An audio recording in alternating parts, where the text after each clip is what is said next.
सभी के DNA test करवाने के बाद डॉक्टर ने खुद से दिखाया रजत को डीएनए रिपोर्ट देखकर रजत के पैरों तले से खिसकी जमीन। मांगी उसने सही से माफी। रजत और सभी के बीच बढ़ने लगी नजदीकी। शुरू हुआ दोनों के बीच रूठना मनाना। अर्श गुजराल और आशिका ने चली फिर से एक नई चाल। वापस लाए रजत के बेटे कियान को। जी हाँ दोस्तों, सीरियल गुम है किसी के प्यार में के आने वाला एपिसोड बहुत ही ज्यादा कमाल के और धमाकेदार होने वाले हैं, क्योंकि आने वाले एपिसोड में आप सभी देखेंगे कि सभी को इस बारे में पता चल जाता है कि रजत के बदले हुए बर्ताव के पीछे का कारण क्या है, और फिर उसके बाद वह यह संकल्प लेती है कि वह किसी भी तरीके से रजत के मन से शक को निकाल कर रहेगी कि सही अर्श गुजराल की बेटी है, न कि रजत की। और फिर इसलिए वह जबरदस्ती रजत और सई का डीएनए टेस्ट करवाती है, और डीएनए रिपोर्ट में साफ साफ लिखा हुआ रहता है कि रजत और सई का डीएनए सैंपल मैच हो चुका है, यानी कि वो दोनों बाप बेटी है। और फिर जब सभी के सामने डॉक्टर खुद अपने हाथों से रजत को डीएनए रिपोर्ट दिखाता है तो रजत के सीने से बहुत ही बड़ा बोझ हल्का हो जाता है और उसके आंखों से फुट फुट कर आंसू बहने लगते हैं। के बाद वह सभी और सारे घर वालों से हाथ जोड़कर माफी मांगता है, और फिर उसके बाद सीधे सई के पास जाता है और कान पकड़कर उसके सामने उठक बैठक करने लगता है और कहता है कि आज तक मैंने जितना भी गलतियां की है, आपको जितना ही परेशान किया है, इसके लिए मैं आपसे माफी मांगता हूं। क्या आप अपने पापा को माफ कर सकते हो और पहले जैसे अपने पापा के साथ रह सकते हो, जिस पर पहले तो सई रजत की बातों पर विश्वास नहीं करती, लेकिन जब पीछे से सभी सई को समझाने की कोशिश करती है तब एक बार फिर से सई और रजत दोनों का मिलन हो जाता है, और के वजह से कहीं न कहीं रजत के दिल में सभी के प्रति एक अपनापन का एहसास भी आ जाता है और वह धीरे धीरे एक दूसरे के प्रति आकर्षित होने लगते हैं। और फिर इस तरीके से फाइनली सच्चाई सामने आने के बाद सभी घर वाले और सभी साथ रजत सई और सभी लोग बहुत ही ज्यादा खुश होते हैं। फिर उसके बाद धीरे धीरे रजत और सभी के बीच नजदीकी बढ़ने लगती है और उन दोनों के बीच उठने मनाने वाला भी सीन शुरू हो जाता है, जिसमें सभी बार बार रजत से रूठती है और रजत सभी को मनाने की कोशिश करता है, और इस तरीके से वो दोनों धीरे धीरे एक दूसरे के करीब आने लगते हैं। तो वहीं दूसरी तरफ अर्श गुजराल और आशिका एक बार फिर से अपनी हार से पूरी तरीके से बौखला जाते हैं, लेकिन उसके बाद वह दोनों अपनी हरकतों से बाज नहीं आते और एक बार फिर से रजत के खिलाफ नया षड्यंत्र रचने लगते हैं, जिसके लिए वो लोग रजत के बेटे यानी कि कियान को हॉस्टल से वापस अपने घर पर बुला लेते हैं। और फिर के बाद कियान खुद अर्श गुजराल और आशिका के कहने पर रजत को फोन करके अपने पास बुलाता है और उससे फाइल पर साइन करने को कहता है। और जब रजत उस फाइल को देखता है तो उसके पैरों तले से जमीन खिसक जाती है, क्योंकि उस फाइल में साफ साफ लिखा होता है कियान अपने बाप का नाम चेंज करवाना चाहता है, यानी कि उसका बाप का नाम जहां अब पहले रजत ठक्कर था वहां पर जो चेंज करवाकर अर्श गुजराल लिखवाना चाहता था, और इसलिए वह अपने बाप से इस पर साइन करवाना चाहता था। और यह देखकर रजत का दिल टूट जाता है और वो बहुत ही ज्यादा फुट फुट कर रोने लगता है। और फिर वो कियान से बात करने की कोशिश करता है, लेकिन कियान उसकी तरफ देखता तक नहीं और बहुत ही एटीट्यूड में कहता है कि मैंने जो बोला है वो कीजिए, यहाँ से निकल जाइए, मुझे आपसे कोई बात नहीं करनी। और फिर उसके बाद यहाँ पर जो है रजत बहुत ही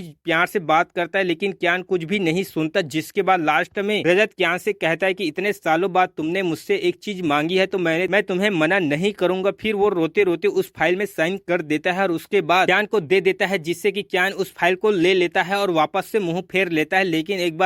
बार भी रजत की तरफ देखता नहीं है, जिससे कि रजत को बहुत ही ज्यादा बुरा लगता है। और फिर उसके बाद फिर से कियान से कहता है कि तुरंत यहाँ से चले जाइए वरना अच्छा नहीं होगा, जिसके बाद रजत वापस से वहाँ से निकलने लगता है। फिर उसके निकलते समय अर्श गुजराल और आशिका मिलकर उसे बहुत सारा ताना देते हैं और उसका मजाक भी उड़ाते हैं, जिससे कि रजत का दिल और टूट जाता है। और फिर उसके बाद वो रोते हुए वापस से अपने घर में पहुंच जाता है, और घर पहुंचने के बाद वह बार बार खाली कियान के बारे में सोच रहा होता है और सोचकर वो बहुत ज्यादा इमोशनल हो रहा होता है। तो इस तरीके से यहाँ पर सारा का सारा सीन होने के बाद यहाँ पर कहानी आगे बढ़ने वाली है। तो आपको क्या लगता है दोस्तों, इस कहानी का अगला मोड़ क्या होने वाला है, इस पर क्या रहा है कमेंट में जरूर बताएं। साथ ही साथ वीडियो को लाइक करके चैनल को सब्सक्राइब जरूर कर ले दोस्तों।